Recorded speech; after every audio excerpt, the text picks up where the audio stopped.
તો રાજ્યમાં આજે પણ અતિ ભારે વરસાદની હવામાન વિભાગ દ્વારા આગાહી કરવામાં આવી છે। સાર્વત્રિક વરસાદની હવામાન વિભાગ દ્વારા આગાહી કરાઈ છે। સૌરાષ્ટ્ર અને દક્ષિણ ગુજરાતમાં રેડ એલર્ટ જાહેર કરવામાં આવ્યું છે, ત્યારે વીજળીના કડાકા અને ભારે પવન સાથે વરસાદની આગાહી કરાઈ છે।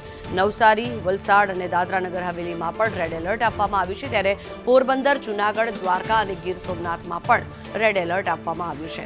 ભરૂચ, સુરત, ડાંગ અને તાપીમાં પણ ઓરેન્જ એલર્ટ આપવામાં આવ્યું છે, ત્યારે રાજકોટ, જામનગર અને અમરેલીમાં ઓરેન્જ એલર્ટ આપવામાં આવ્યું છે। સતત વરસાદના કારણે તેને અહીંયા અનેક રોડ રસ્તાઓ પર પાણી ભરાઈ ગયા છે, ત્યારે ભાવનગર અને દીવમાં પણ વરસાદને લઈને ઓરેન્જ એલર્ટ આપવામાં આવ્યું છે। ઉત્તર અને મધ્ય ગુજરાત અને સાથે જ કચ્છમાં પણ યલો એલર્ટ જાહેર કરવામાં આવ્યું છે। અમદાવાદ, આણંદ અને પંચમહાલમાં યલો એલર્ટ, દાહોદ, મહીસાગર અને વડોદરામાં પણ યલો એલર્ટ જાહેર કરવામાં આવ્યું છે। છોટાઉદેપુર અને નર્મદામાં પણ યલો એલર્ટ આપવામાં આવ્યું છે।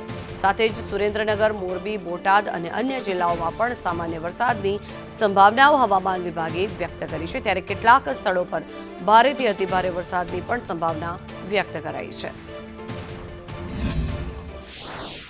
સાથે બે વરસાદી સિસ્ટમ સક્રિય થવાના કારણે ગુજરાતમાં આજે ભારેથી અતિ ભારે વરસાદ સૌરાષ્ટ્ર અને દક્ષિણ ગુજરાતમાં રહેવાનો છે। જ્યારે સૌરાષ્ટ્રની જો વાત કરીએ તો સૌરાષ્ટ્રમાં જે એફ્સર ટ્રફ વરસાદી ટ્રફ જે પસાર થઈ રહ્યો છે તેના કારણે પોરબંદર, દ્વારકા, જામનગર, જૂનાગઢ, વેરાવળ, ગીર સોમનાથ, અમરેલી, રાજકોટ સહિતના વિસ્તારમાં રેડ એલર્ટની આગાહીના પગલે ભારેથી અતિ ભારે વરસાદ આજના દિવસે રહી શકે છે। બીજી તરફ દક્ષિણ ગુજરાતની વાત કરીએ તો દક્ષિણ ગુજરાતના વલસાડ, નવસારી, દાદરાનગર હવેલી, સુરત, ભરૂચ સહિતના વિસ્તારમાં કેટલાક વિસ્તારમાં ભારેથી અતિ ભારે વરસાદ તો કેટલાક વિસ્તારમાં ગાજવીજ સાથે પવન સાથે વરસાદ રહેવાનું અનુમાન જોવા મળી રહ્યું છે। મધ્ય ગુજરાતની વાત કરીએ તો યલો એલર્ટની આગાહીના પગલે અમદાવાદ, ધોળકા, નડિયાદ, ખેડા, વડોદરા, ગાંધીનગર સહિતના મધ્ય ગુજરાતના કેટલાક ભાગો છે ત્યાં સામાન્યથી મધ્યમ તો હળવો વરસાદ રહી શકે છે।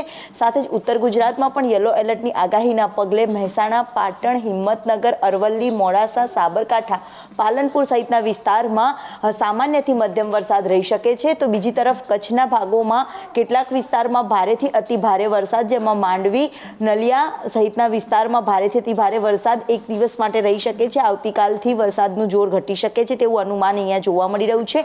બે વરસાદી સિસ્ટમ સક્રિય થવાના કારણે હાલ ગુજરાતમાં આજના દિવસે આ બે સિસ્ટમના લીધે દક્ષિણ ગુજરાત અને સૌરાષ્ટ્રના કેટલાક ભાગોમાં ભારેથી અતિ ભારે વરસાદ તો દરિયાઈ કાંઠાના વિસ્તારમાં પવનની ગતિમાં વધારો હોવાના કારણે માછીમારોને દરિયો ન ખેડવાની સૂચના આપવામાં આવી છે।